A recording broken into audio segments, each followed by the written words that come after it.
नमस्कार दोस्तों, जुड़िए और समझिए चैनल पर आप सभी का स्वागत है। बच्चों, पिछली कक्षा में हम लोग वर्ण पढ़े। बच्चों, वर्ण के अंतर्गत आज हम पढ़ेंगे वर्णमाला। बच्चों, आप ध्यान से देखिए इस शब्द को। इसमें क्या लिखा हुआ है? वर्णमाला। बच्चों, वर्णमाला दो शब्दों को जोड़ करके बना है। एक है वर्ण, दूसरा माला, यानी कि वर्णों की माला। बच्चों, जैसे फूल माला होता है उसी तरह से वर्णमाला। फूल माला को फूलों से सजाया जाता है, उसको गूंथा जाता है। उसी तरह से वर्ण को वर्ण से सजाया जाता है और गूंथा जाता है। जैसे कि आप देख लीजिए खुद ही, क हो गया, ख हो गया, ग, घ, अंग। क्या है? ये एक माला ही तो है। अब हम देखते हैं वर्ण के भेद। वर्ण के कितने भेद होते हैं? दो। पहला हो गया आपका स्वर वर्ण और दूसरा हो गया व्यंजन। बच्चों, अब देखेंगे कि स्वर वर्ण किसे कहते हैं। आप सभी जानते हैं कि स्वर वर्ण जो कि स्वतंत्र रहता है, जिसके उच्चारण में किसी की सहायता नहीं लेनी पड़ती है, उसे ही स्वर वर्ण कहते हैं।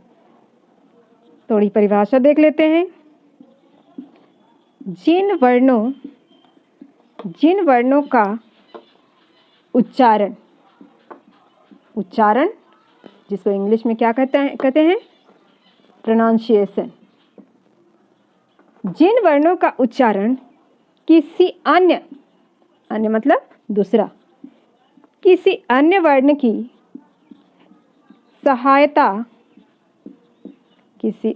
की सहायता के बिना, मतलब कि किसी का साथ ना लेना पड़े, किया जाता है, वे क्या हैं? वे स्वर कहलाते हैं। स्वर वर्ण कहलाते हैं। अब आप ध्यान देंगे किस वर्ण को सहायता नहीं, कौन से वर्ण स्वतंत्र उच्चारण होते हैं? ध्यान देंगे अ, आ, छोटी ई, बड़ी ई, छोटा ओ, बड़ा ओ, री, ए, ओ तथा ओ। बच्चों, इसके उच्चारण में हवा मुख से बिना किसी रुकावट के बाहर निकलती है। ये कितने हैं? संख्या में 11 है।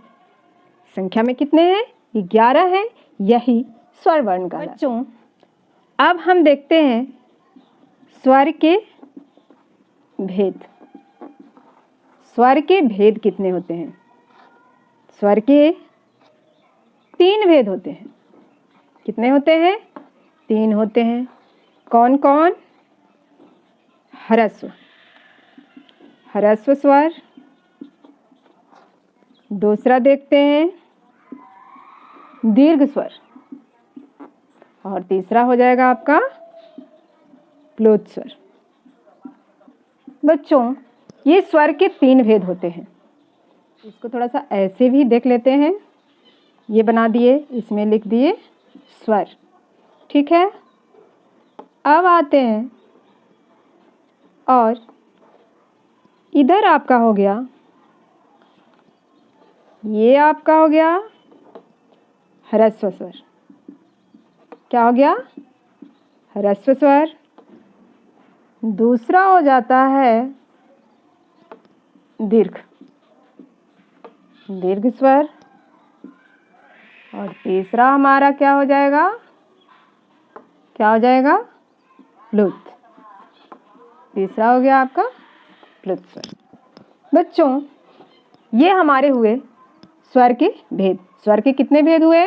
ह्रस्व स्वर, दीर्घ स्वर, प्लुत स्वर, इसमें भी उसी तरह से लिखा हुआ है।